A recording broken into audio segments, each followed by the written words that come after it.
నోట్లో ఉంటుంది. ఇక్కడ కొంతమంది వృద్ధులు కొత్తవారు మాటలు వింటున్నారు, వాళ్ళకి కూడా ఈ మాటలు అర్థం అవ్వాలని నేను కొద్దిగా తేలిగ్గా చెప్పడానికి ప్రయత్నం చేస్తాను. ప్రార్థనకు వచ్చిన వారందరికీ ఈ మాటలు అర్థం కావాలి. బైబిల్ చదవడం తీయడం వచ్చిన వాళ్ళకే కాదు, అసలు బైబిల్ ఏంటో తెలియని వాళ్ళకి కూడా ఈ మాటలు అర్థం కావాలి. అసలు ముఖ్యంగా బైబిల్ అంటే ఏంటో తెలియని వాడికి ఈ విషయాలు బాగా అర్థం కావాలి. బైబిల్ చదివిన వాళ్ళు అలాగే తెలుసుకుని ఉంటారు. కానీ అసలు మొదటిసారిగా కొందరు కొత్త వాళ్ళు, ఇప్పుడు చూడండి మస్తానం గారు ప్రోత్సాహం వల్ల ఇద్దరు వస్తున్నారు. ఇప్పుడు వీరికి నేను కొన్ని చెప్పేది అర్థం అవ్వాలి, అది వాళ్ళకి మేలు. అలాగే నా సమయం కూడా సద్వినియోగం అవుతుంది అనమాట. కాబట్టి నేను చాలా తేలికగా మీ అందరికీ అర్థమయ్యేలా చెప్పడానికి ప్రయత్నం చేస్తాను.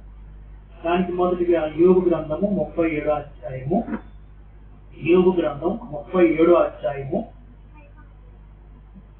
యోబు గ్రంథము 37వ అధ్యాయము.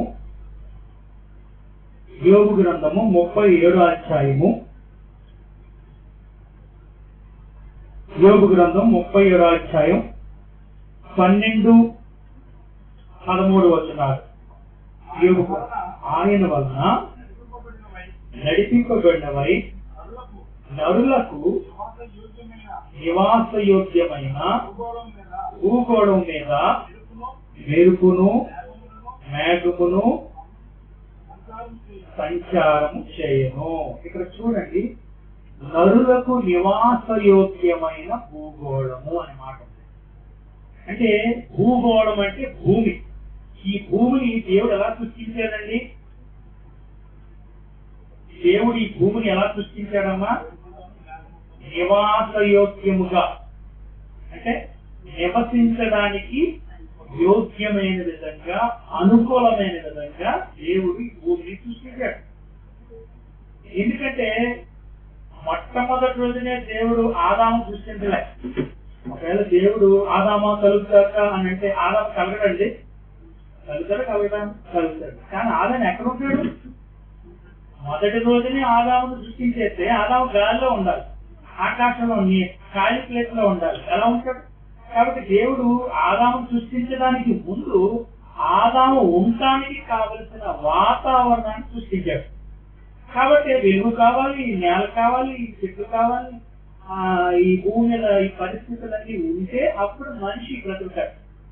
కాబట్టి అసలు ఉద్దేశం మనిషి అయినప్పటికీ మనిషి ఉండటానికి కావలసినటువంటి వాతావరణాన్ని దేవుడు ముందే సృష్టించాడు.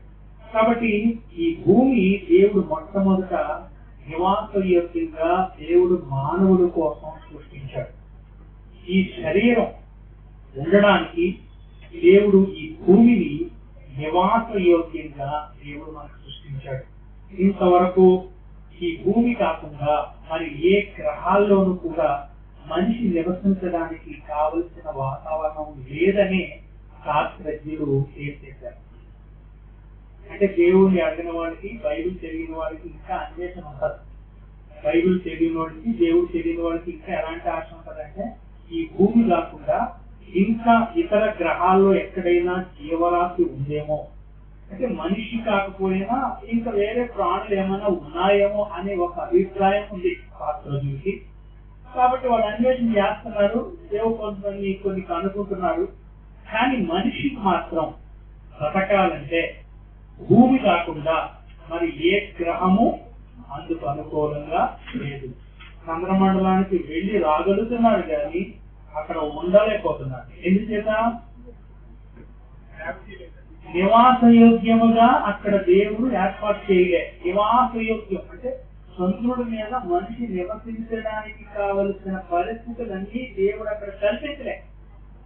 దేవుడు మీద కల్పిస్తే ఎప్పుడైతే